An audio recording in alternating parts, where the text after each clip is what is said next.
Bom, boa noite a todos. Boa noite. Começando mais uma reunião hoje. Essa quarta-feira maravilhosa, parece que deu uma chuvinha, né? Pra dar uma acalmada no calor, mas o importante é que a gente está aqui de novo. Então, dando sequência aqui no estudo, né, dessa obra que nós estamos estudando, Fundamento da Doutrina Espírita. Hoje nós estamos estudando Espiritismo e Religião. Isso. Página 38. Página 38. Eu vou pedir para o Ricardo começar lendo, Ricardo. Sim.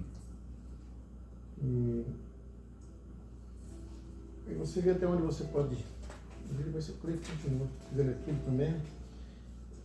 Aqui. Só vou procurar um pouco alto para... Eu posso ler até a ação aqui, né, Cleiton? É a ação depois que a gente termina, pode ser? Estou vendo aqui uma nota para você também, é importante que a gente leia, né? Esse é meu, fala meu outro. Tá.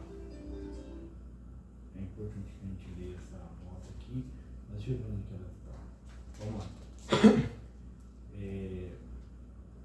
Fundamentos da doutrina espírita, né? Capítulo 3, Espiritismo e Religião. Podemos dizer que o Espiritismo tem um aspecto religioso apenas no sentido de que ele está preocupado na ligação do homem com Deus, por duas vias. Eu já vou ler a nota, tá? Kardec considerou que a palavra religião na sua origem quer dizer religação do homem com Deus. Na época, ele evitou chamar o Espiritismo de religião para não confundi-lo com a ideia vigente, segundo a qual a religião tem a ver com dogmas, templos, sacerdotes, adoração, rituais e etc. O Espiritismo, por sua vez, não tem nada disso, portanto, não poderia ser uma religião no sentido comum da palavra. Mas Kardec afirmou que, apenas no sentido filosófico, o Espiritismo pode ter um aspecto religioso porque desenvolve nas pessoas um sentimento de religiosidade, sem adotar qualquer tipo de culto exterior. Essas duas vias, primeiro, pelo sentimento e, segunda, pela prática do bem. Mas o Espiritismo não é religião no sentido de prática voltada para o culto exterior, através de rituais cerimoniosos, que sempre caracterizaram as religiões de todos os povos e de todos os tempos. As religiões geralmente têm seus dogmas, ou seja, o conjunto de verdades indiscutíveis, que devem ser aceitas pelos seus seguidores passivamente, isto é, sem nenhum questionamento. O Espiritismo, nesse sentido, não tem dogmas, porque parte do princípio de que se a razão não concorda com uma ideia, não devemos aceitá-la. Da mesma forma, se uma verdade surge, venha de onde vier, ela deve ser aceita, mas qualquer que for a ideia nova, no mínimo, ela precisa ser examinada antes de ser julgada. As religiões têm seus cultos, com que pretendem homenagear Deus, levantando templos, altares e cantando-lhe louvores, para que ele se sinta respeitado, amado e até temido. Para o Espiritismo, a relação do homem com Deus se faz através de sua conduta na sociedade diante dos semelhantes, de sua relação com o mundo, com a natureza de seus propósitos e, principalmente, de sua convivência fraterna. Interpretando Jesus, o Espiritismo considera que é amando o próximo, ou seja, fazendo-lhe todo o bem possível, que o homem vai demonstrar seu verdadeiro amor a Deus. Para o Espiritismo, portanto, mais importante que a adoração é a ação. A prece espírita é a forma mais simples e fácil de se falar a Deus. Mas a prática espírita, a caridade, é a forma efetiva e definitiva de estar com Deus. Contudo, as religiões também têm a sua moral, ou seja, os princípios que estabelecem as relações entre os homens como os filhos de Deus. A moral espírita é a mesma de Jesus, na sua forma mais simples e pura, cujo princípio básico e fundamental está em amar o próximo como a si mesmo. Logo, a concepção religiosa espírita baseia-se na recomendação do Espírito de Verdade. Espíritas, amai-vos. Eis o primeiro mandamento. Instruí-vos, Eis o segundo. Fé e raciocínio, sentimento e razão devem estar relacionadas. Muito bom. Tá aí, gente. Então, nosso plano hoje também para quem, porventura, né, estudar acompanhar a reunião pela rede social, que é muito válido também. E o Ricardo fez a primeira leitura, Ricardo? Sim. Então, você quer começar comentando? Não, pode ser, dá para falar algumas coisas aqui. A gente percebe que o próprio Kardec, né, ele tinha uma preocupação, digamos assim, enquanto essa ligação do espiritismo com a religião, né? Porque, na verdade, na época dele já existia essa grande procura. Na verdade, há muitos anos atrás já existia essa necessidade, né, dessa religião. As palavras se confundem, né? Se você pegar o dicionário, você vai ler religione, né? Se você pegar eu acredito que religione em latim e no grego deve ser religare, né? Que eles falam que significa religar a Deus, né? Esse seria o termo da palavra religião, o significado da sua acepção da palavra. Porém, assim, quais seriam esses caminhos, né, para você se religar a Deus? Religar, ou se ligar a Deus. Qual seria, na verdade? Então, os caminhos foram diversos, né? Alguns realmente construíram altares, sacrifícios, né? Existiu o politeísmo, na verdade, vários deuses também. Essa miscigenação, essa mistura, na verdade, de conceitos, de aplicações, de busca. E a humanidade foi seguindo o seu caminho da forma que eles, naquela época, eles podiam, porque eles tinham acesso, né? E se a gente for colocar aqui, enumerar, existem várias religiões, né, Valdecir? Inclusive algumas que nós desconhecemos, os seus ritos, os seus costumes, a sua própria busca, os seus caminhos. Então hoje a humanidade ainda, uma boa parte dela, ela procura em lugares, digamos assim, não digamos errados, né? Mas em lugares que o caminho não é um caminho seguro, não é um caminho firme, não é pavimentado pelas instruções do próprio Jesus, né? Porque ele fala, né? Amar o próximo como si mesmo. Ele resumiu isso, né?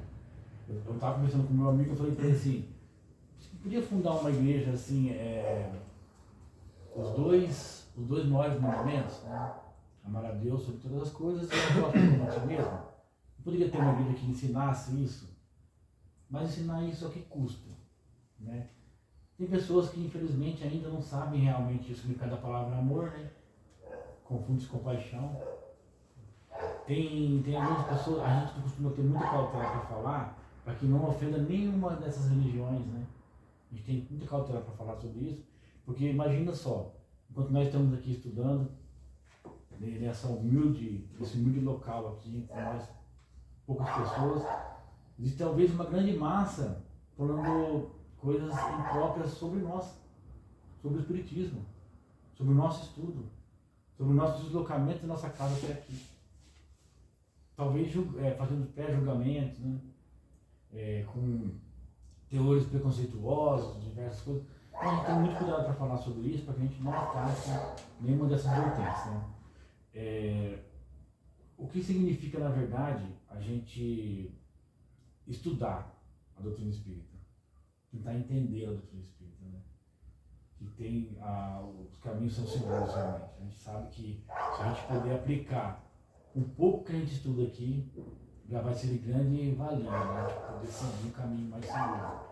Instruir as outras pessoas, bom, eu tenho muita cautela para falar que eu posso instruir, porque eu estou apenas estudando também.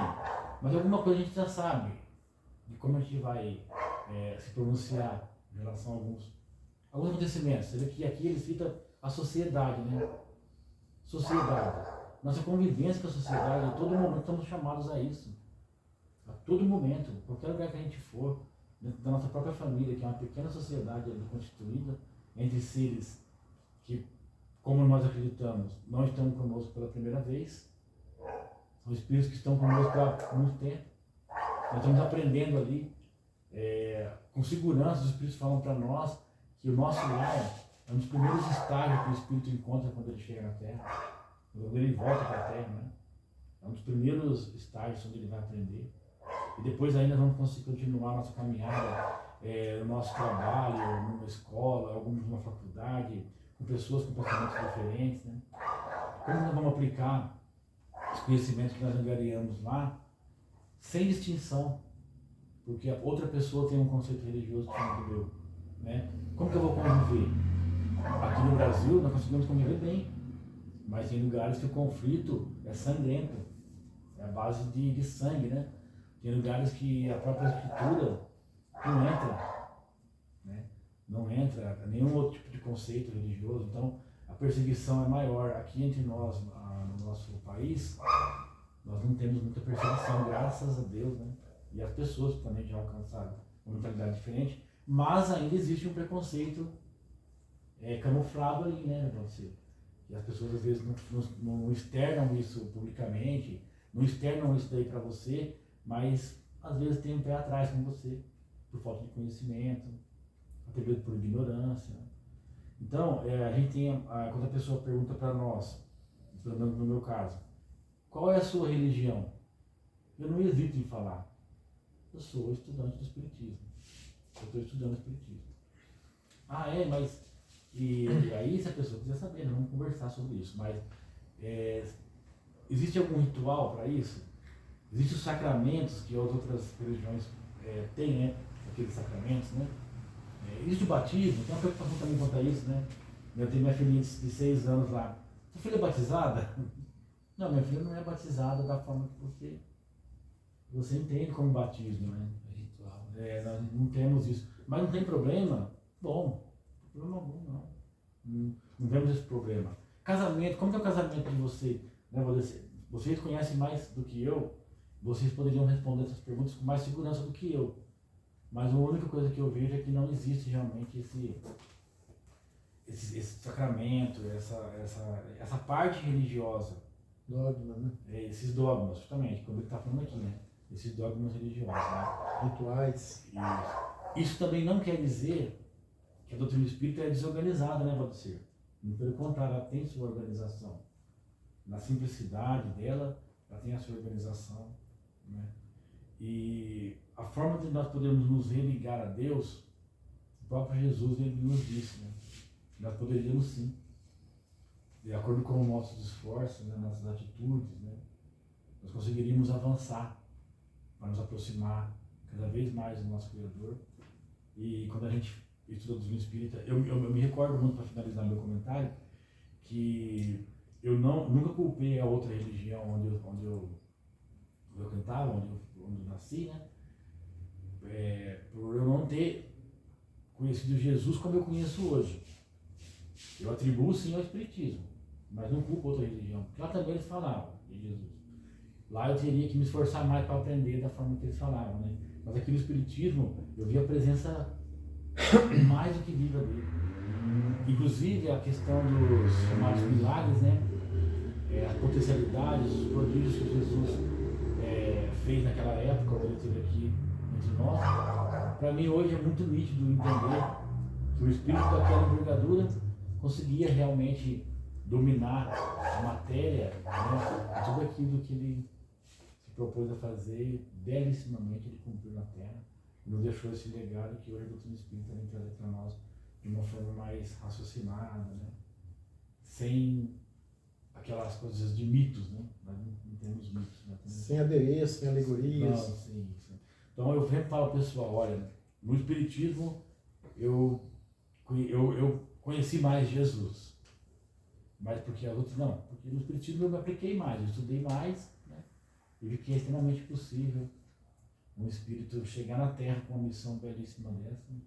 E que infelizmente algumas pessoas até hoje, dentro das religiões, ainda não conseguem entender Jesus, né? Eu lembro de uma história que fala que a mulher ia saindo para ir para a religião dela, ela estava manobrando o carro e tinha um morador simples, humilde, pedindo comida para ela. Ela falou assim, agora eu não posso não, porque eu estou ocupado, eu vou encontrar Jesus. Então, ela saiu disparada, depois ela descobriu que estava na porta da casa dela, né? Mas nós respeitamos. Eu escutei essa história na Rádio Magnífica. Você já ouviu, né? Belíssima história, né? E ali está provando realmente para nós que é só olharmos para o lado, nós vamos ver diversas situações. Jesus muitas vezes ele está na rua, né? Ele está nos becos, nos lugares mais inóspitos que nós podemos imaginar. Jesus se apresenta ali, não, talvez não está somente dentro do templo, né? Ele sai também, né? Ele não fica só dentro do templo. Se materializa na nossa frente toda hora. Né, Cleito? Jesus fui pegar a Karina, serviço dela, de 25 horas, passou um catano reciclado lá. Aí olhou para mim, cara. Aí ele falou, Jesus te ama. Eu falei, a nós todos. Aí foi para outro também, mesmo comentário. São os nossos irmãos, né? Se você rejeita um desses, quer dizer que você não está trabalhando o amor, a caridade. A doutrina espírita prega é a reforma, o amor incondicional, reforma íntima, né? A caridade, esses valores, ela não promete nada. Não promete prosperidade, como algumas religiões fazem, não vende ilusão, não vende a realidade e a ação. Orar e agir, trabalhar os valores em si, reforma íntima, né? Que tem, primeiro, que vai pelo sentimento, segundo, pela prática do bem, que é a mais difícil de você se educar, né? Eliminar o velho homem, ser um novo homem, né? Apoiar o conhecimento em prática, por isso que diz, instruí-vos, né? Amai-vos e instruí-vos. Tem uns que pode ser que adquiriu a instrução muito grande, mas ainda não conseguiu amar. E amar o próximo como a ti mesmo, como a Jesus ensinou, é muito difícil, porque cada um está num grau de evolução diferente. Como você falou, o amar de cada um não é igual, conforme o grau de entendimento, né? E então ela vem nos ensinar a fazer a reforma íntima. É um manual de instrução de como ser um homem melhor aqui na Terra, respeitar as relações, sobreviver aqui, porque é uma miscelânea de evoluções, de seres que dispareia muito a evolução de cada um. Por isso que é difícil o entendimento. E por ainda estar imbuído em nós, nos homens, há sentimento ainda de avareza, inveja, ciúme, competição, essas coisas que atrapalham a nossa evolução. Comparar, né? Sendo que cada um está num tempo evolutivo. Então, de aceitar e entender, né? Eu sempre comento da Júlia Simões lá. Entender para atender. Então, o que é? Quando você entende o grau de limitação do outro, da gente, que todo mundo está no estado evolutivo, que ela é um manual e que Jesus nos ensinou. Ela respeita as leis naturais, ela não promete nada a ninguém. Instruí-vos. Buscai o conhecimento que vai te libertar da sua própria ignorância, né? É isso que cativa a mim, por exemplo, a doutrina espírita, que ela não prega a verdade absoluta. Ela vai evoluindo conforme a ciência, conhecimento nosso do homem, a gente vai se melhorando cada dia mais, buscando essa prática de ensinar. Ela não tem cultos, não tem dogmas, né? Então ela explica uma linha de conduta aqui na Terra, respeitando as leis naturais, as divinas. Você vai saber fazer essa caminhada, não pesando tanto, não se endividando tanto, né? Que é um processo que requer tempo, conhecimento e prática, trabalho, né? Nós mesmos, não é só. Mas é assim mesmo, né? Então, né, essa palavra religião, na verdade, ela se tornou um argumento de fé para todas as pessoas, né, que elegem, né, Deus como o grande guia, né? Deus como o grande, não digo assim o grande criador, né? Porque nem todos entendem Deus como o criador, mas ela se tornou um instrumento, né, de fé para que a gente tivesse uma ligação com algo exterior. Porque desde das primeiras civilizações, o homem vem sempre entendendo que existe algo acima dele. Ele, por mais ignorante que ele seja, ele sempre perguntou, né, por que tudo isso? Por que eu existo? Por que a natureza? Por que os animais? Por que os peixes? Por que a terra? Por que tanta construção, né? Então, queira ou não queira, o homem desde os primórdios lá da civilização sempre tem um pezinho atrás. Eles criaram ter vários deuses, né, para que eles pudessem assentar sua fé nisso. Então nós temos que ter. Então essa palavra religião, simplesmente ela é um divisor ali de água entre algo superior e nós. Porque como que nós vamos fazer essa ponte de acreditar que existe algo superior a nós? Através do quê? Como que você vai num campo de futebol, assistir um jogo do teu time, se você não for com a camisa, você não é identificado. De uma partida, né? Uma partida. Você vai lá, duas torcidas vai com as camisas diferentes. Você vai lá assim, ninguém vai saber de quem você é. Então a religião, para te distinguir diante de tudo isso, ela serve para que você use ela como uma maneira de chegar até Deus. Mas como chegar até Deus, né? Eu nem falo aqui, ó. A religião religa a Deus, e nós espíritas? Nós não entendemos. Os estudiosos da doutrina espírita não entendem a doutrina como religião. Não entendem. Não entendem a doutrina como religião. Assim como uma filosofia, né? Com uma fé raciocinada, uma lógica, né, de raciocínio, que leva, né, a uma verdade que dá sentido, né, para a nossa vida. Mas, no mesmo tempo, Kardec, na época, né, que ele está falando que ele procurou pôr a doutrina como uma religião, porque era um sentimento diferenciado, era um sentimento diferente, né? Então, quando você começa a estudar a doutrina espírita, dá a impressão que você está indo para a religião espírita. Quando você começa a estudar a doutrina espírita, você começa a pensar que você está indo para a ciência da alma, né? Uma ciência do mundo invisível, né? Uma ciência que você vai começar a entender que essa ciência ela é totalmente fundamentada em leis naturais. Então não precisa de dogma, não precisa de roupagem, não precisa de dogma, não precisa de costumes, de folclore, não precisa de pensar em lendas, superstições, mistificação, nada disso. Você começa a entender que tudo que se passa na tua vida, que rege a tua vida e o universo são elementos criados da criação. Então por quê?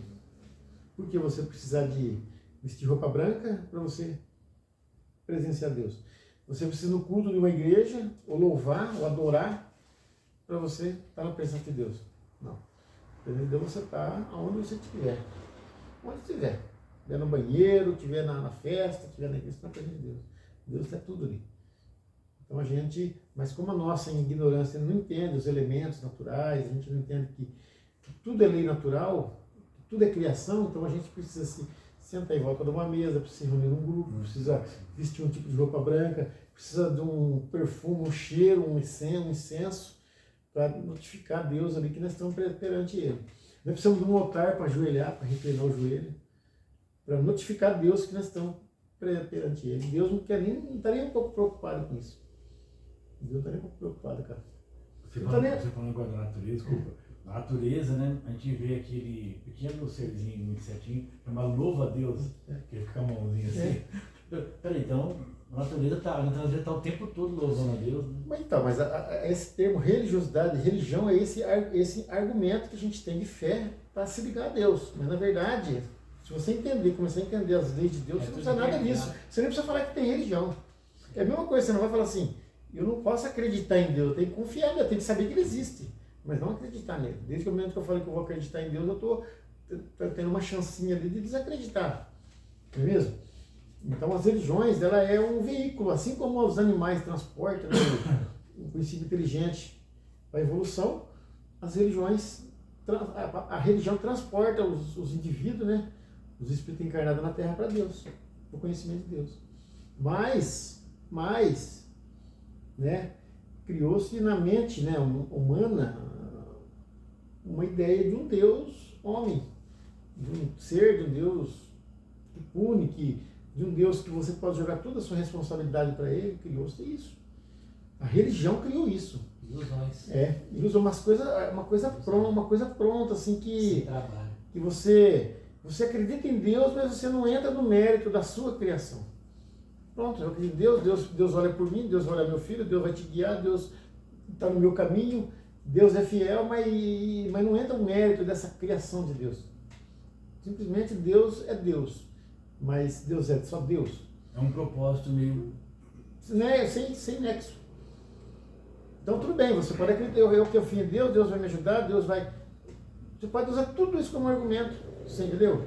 Mas e o propósito da sua criação? E o propósito da sua criação, da sua evolução, e que você pode contribuir para essa obra?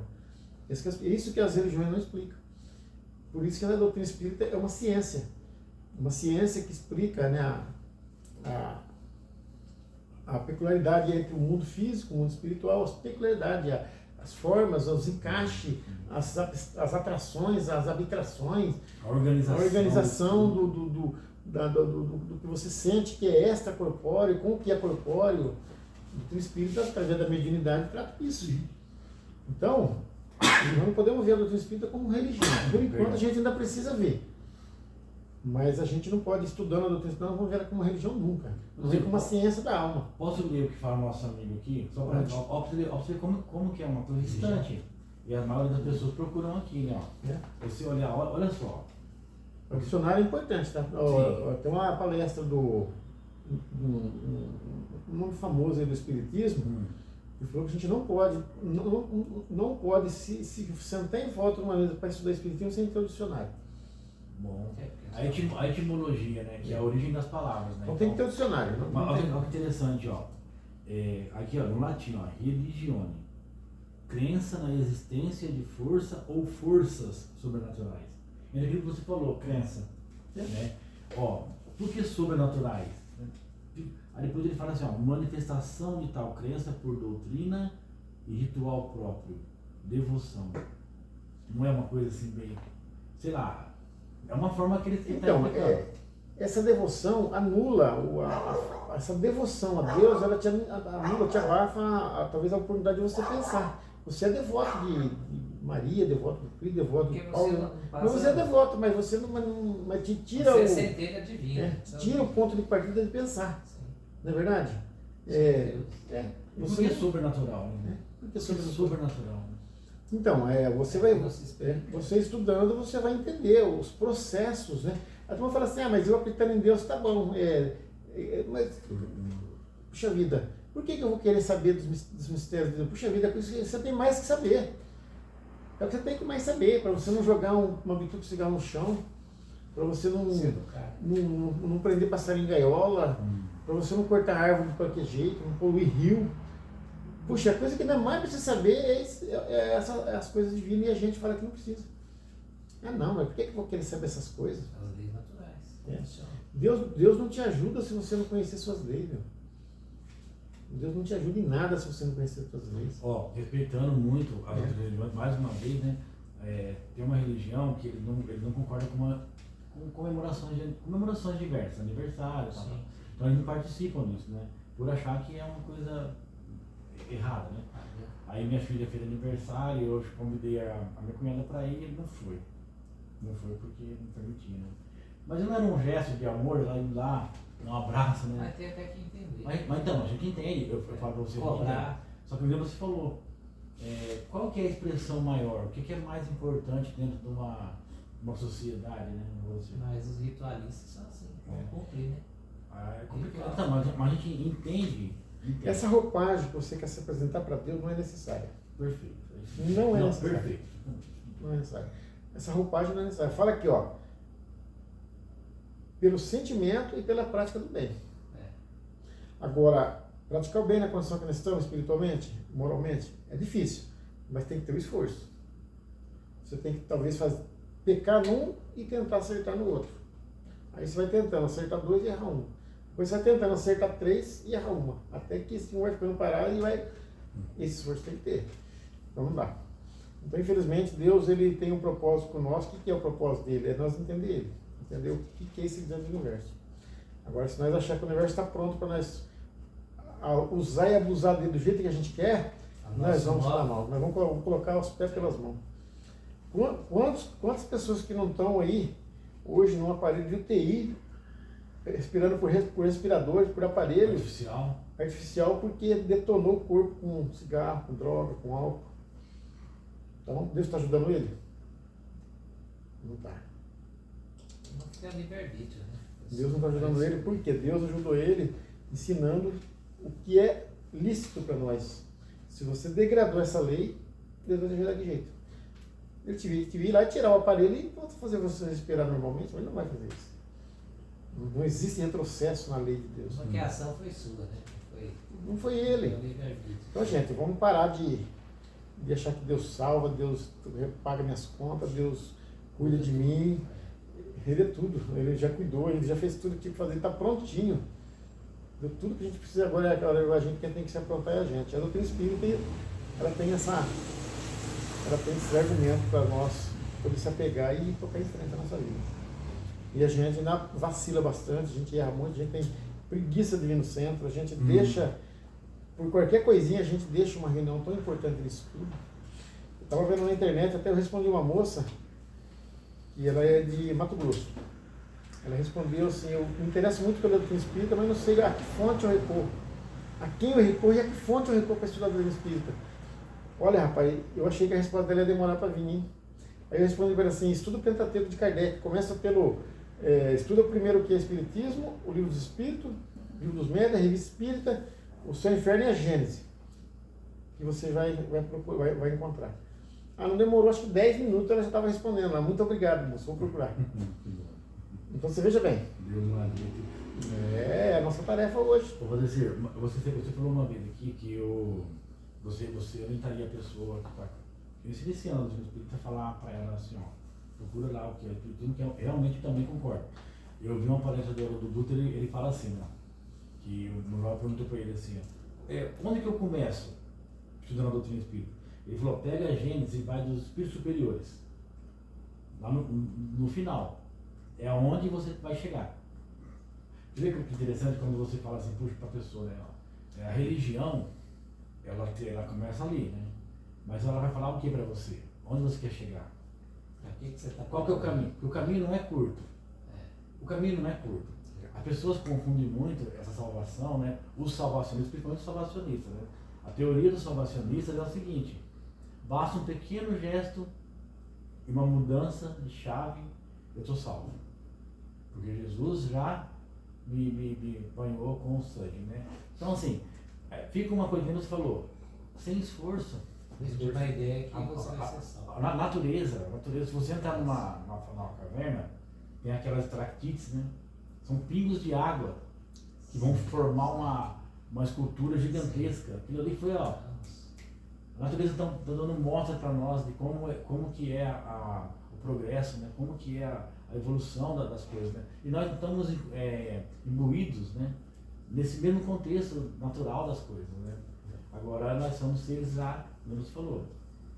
E a doutrina espírita dá ferramentas, né, professor? Mas o que é da pessoa que não sabe usar uma ferramenta? Você já viu uma pessoa, você deve ver, você trabalha com isso, a pessoa pegar uma ferramenta na mão e não saber usar? Mas aí entra aquela questão muito importante que a gente tem que analisar também. As pessoas falam, mas a doutrina espírita é muito científica, ela tem muito... como uma pessoa que não tem estudo, não tem escola, não tem leitura, pode estudar a doutrina espírita? Estudando em grupo. Porque o que é natural, pouco não assimila. Se você pegar uma forma química e mandar uma pessoa pôr composto ali, ela não vai conseguir porque ela é analfabeta. Mas se você falar sobre formação de terra, um grupo de estudo, pode ter uma pessoa analfabeta que ela acaba entendendo. Se você falar que a Terra foi formada pelas camadas geológicas, vamos supor, as 7 camadas, nós estamos na camada vegetal. A pessoa que está aqui pode ter estudo nenhum, mas ela vai entender. Se você falar para as pessoas que não sabem ler nem escrever, que tem mediunidade, sobre mediunidade, ela vai entender perfeitamente o que é mediunidade, sem ter estudo nenhum. Por quê? Porque é tudo leis naturais. Ela sente. Puxa vida, a formiga não destrói um jardim inteiro, cansada. Depois ela carrega aquelas folhas todo no ombro e acha o lugar que ela vai guardar a folha. Que é a natureza. Senão ela não ia achar o caminho. Tem umas que vai tão longe buscar folha que ela podia se perder. O que guia ela? E quem que guia ela? Então, todos nós temos quem guia nós, entendeu? Quando se fala de leis naturais, não entra estudo, não entra nada. A lei natural, ela se faz por ela própria. Ela se faz por ela própria. Você vê que você poda uma árvore, dá um pouco, ela está tudo brotando de novo. Não é verdade? Então, por que quem não tem estudo não tem acesso ao doutrina espírita? Tem acesso. As pessoas vêm aqui, se você que sabe ler, faz uma leitura muito bem clara para ela e discute aquilo ali, ela vai assimilar, mesmo que se ela tivesse sabido ler, tivesse leitura. Talvez vai compreender até melhor. Gente, eu vi tantas pessoas analfabetas se destacando na doutrina espírita, né?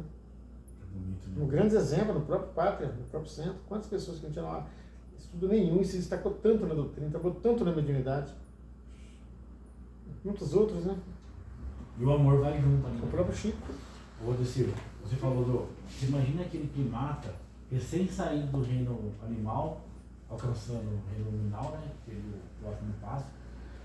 E quando ele saiu, ele olhava para cima também, como você falou, né? Ele olhava para cima, ele via a lua, as estrelas, ele sabia que existia alguma coisa ali, você está despertando lá o caminho. Agora, tá, ainda, né? Existe ainda, nós estamos. Desde que despertou a consciência no homem, Deus entrou na vida de todo mundo.